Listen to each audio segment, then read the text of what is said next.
Rosemary and welcome to our next topic.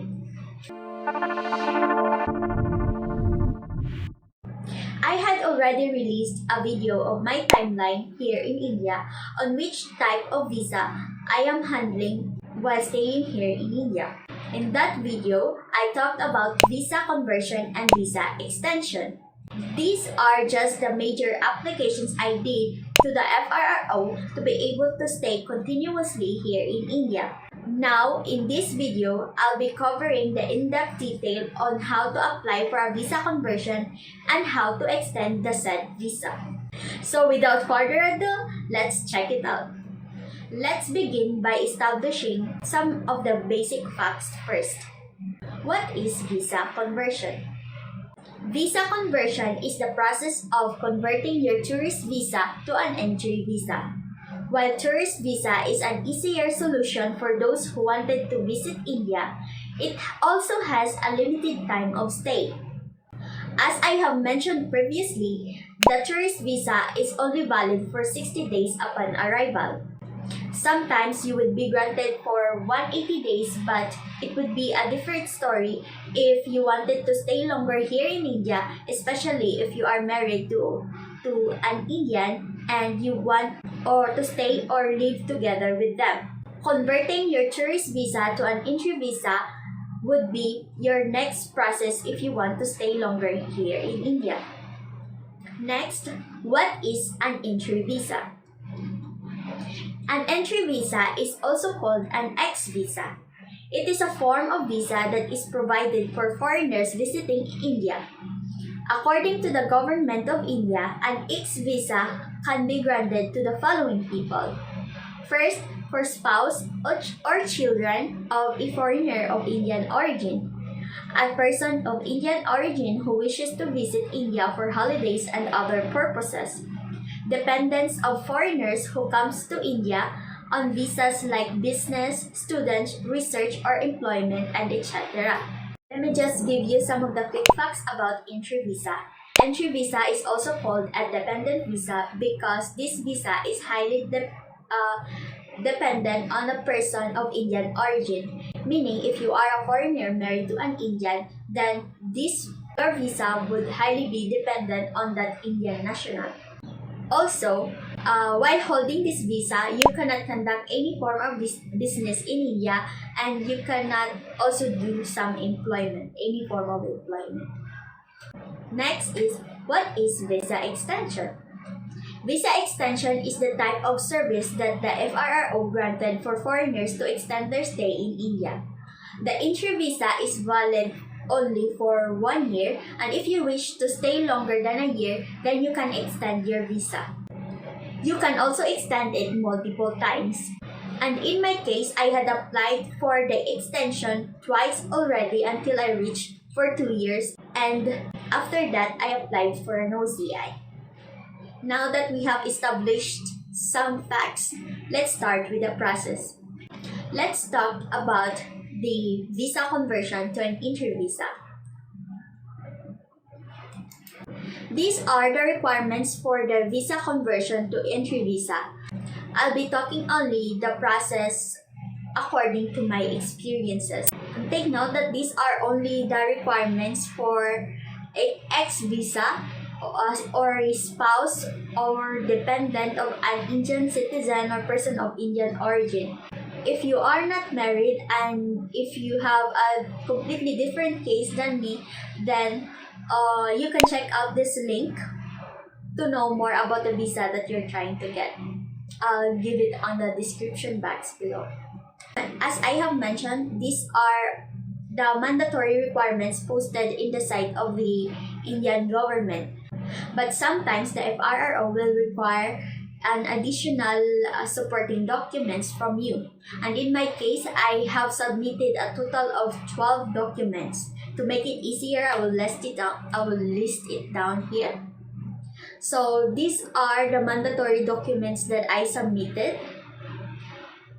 The passport size photo, my passport, the soft copy of my passport, obviously the page on which your details are written, an eTourist visa, the tourist visa that you have, the marriage certificate, which is apostille by a DFA, passport of my husband, the electricity bill, housing agreement or flat allotment letter, house owner's ID, which is, my dad-in-law's ID, because he was the owner of the house.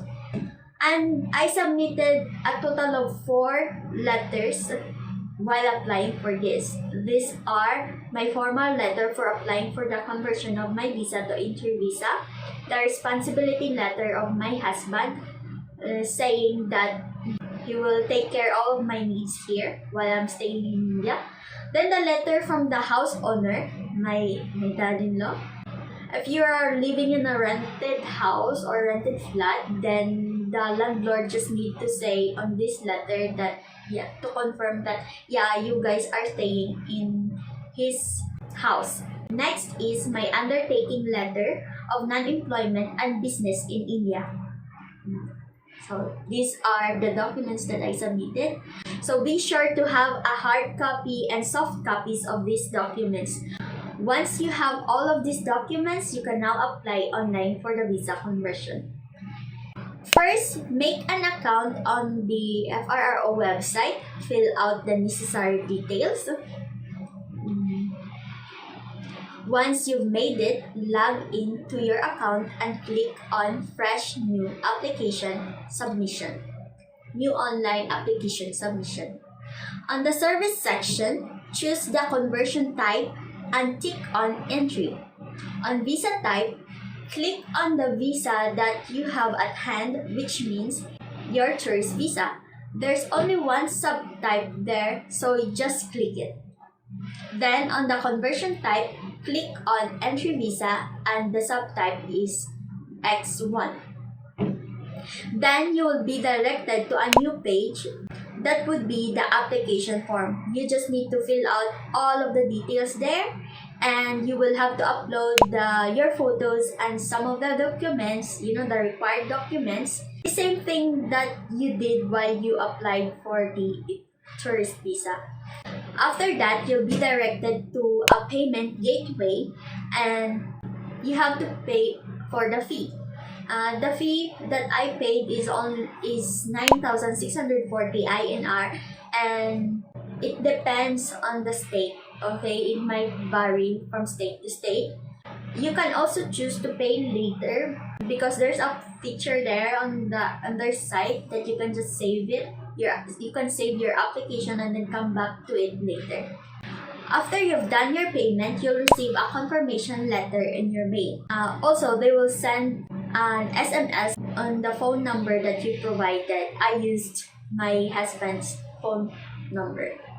And then you're done. You just need to wait for your visa, and then if something is not clear on the documents that you submitted, the FRRO might need you to submit some of the supporting documents. So you just need to wait for that, and they will just inform you through mail and through SMS. You'll receive a mail about your new visa. That is the entry visa. This is what mine looked like.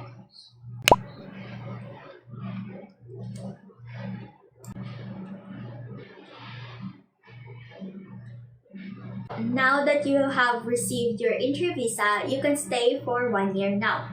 And remember that you cannot have any form of employment or talks of business here in India. If you wish to stay longer than a year here in India, then just apply for a visa extension using your new visa. You can avail another year again if you apply for a visa extension. So now let's talk about how to apply for a visa extension.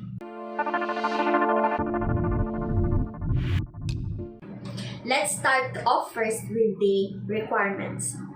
So these are the requirements, the mandatory requirements written on the site of the Indian government.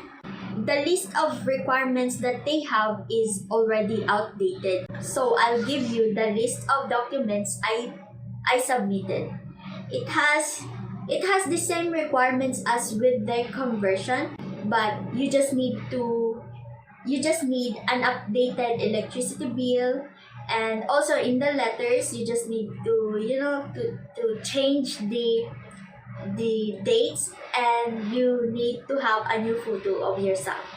Now that we're done with the requirements, let's go to the process. So the process is also the same as with the conversion. While applying on this application, it would just be easy because you already applied for the conversion, you already have a data to the FRRO. So this won't take so much time. Just log in again on the FRRO site and click on the Fresh and New application. The only difference is that in the service section, just click on the visa extension. On the visa type, choose entry visa because that's what you have right now. And the subtype is X1. After that, just follow through as the same as with the conversion. The fee that I paid is 8,614. And again, it depends from state to state. The process on this was fast. It only took 10 days for me to receive a new visa certificate. And that visa certificate is called a stay visa. This is how it would look like. This is valid for 1 year with multiple entries. So now we're done with the process and documentation. Let's have a story time right now. So if you have the same situation as me, I mean you are married to an Indian national, then you only need these two processes, the visa conversion and the visa extension. Because visa conversion to entry visa is valid for 1 year, and then just apply for our extension for another year. And after 2 years, you would be eligible to apply for an OCI. As a foreign spouse, this would be our goal, the OCI, because we don't want to have that kind of hassle of applying for a new visa again and again every year. So OCI is valid for a longer duration. You just need to renew it every 10 years. I applied for the visa conversion after the first month of my stay here in India, but the FRRO didn't really give us an update, and it took them like 6 months for them to give us an update. So I suggest you guys have to go to the FRRO personally if you feel like it takes longer for them to give you an update. Like, because we spent so much during that time, like we didn't know what to do during that time. If you want a detailed story about this, then check out my last video, my stay visa timeline. There I talk more about my whole process of staying in India for 2.5 years. When my entry visa was nearly expiring, I applied for a visa extension. Everything was smooth when I was applying for this because I have all of the documents and I already have a data to them. I had applied twice for the visa extension.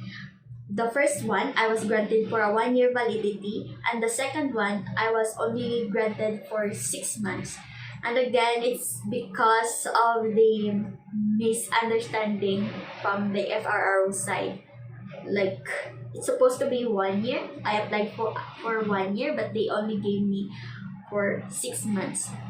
So you will know about it more detailed in my last video, the stay visa timeline. In the past, all of these processes were really hard for foreigners. Luckily, the Indian government streamlined their application process like last 2018, I guess. Everything is convenient now. Once you have all of the documents, everything is online. In all of the applications that we have, we only got stranded on my marriage certificate. We got married in the Philippines, and we did have our marriage certificate apostille by the DFA, but the FRRO there, the officers there have little knowledge about it. Like, they didn't know about the Hague Apostille Convention. Correct me if I'm wrong about pronouncing it. So this is the Hague Apostille Convention. Like, my husband has to really explain that my marriage certificate is acceptable because the Philippines and India are part of the convention. And then when he explained it, the top guy agreed and accepted my documents. And it is true, our PSA there, our marriage certificate released by the PSA there in the Philippines. If you get it apostilled by the DFA, you can use that documents in the countries which is part of the convention. So these are the countries that are parts of the convention. I'll provide the link there if you want to check it out. So that's all for today. Thank you for watching this far, and I hope we'll see each other again for the next video. In the next video, I will be talking about how to get married to a foreigner in the Philippines. I'll be talking about the requirements and the process as usual. Thank you, and please like this video and subscribe. Thanks.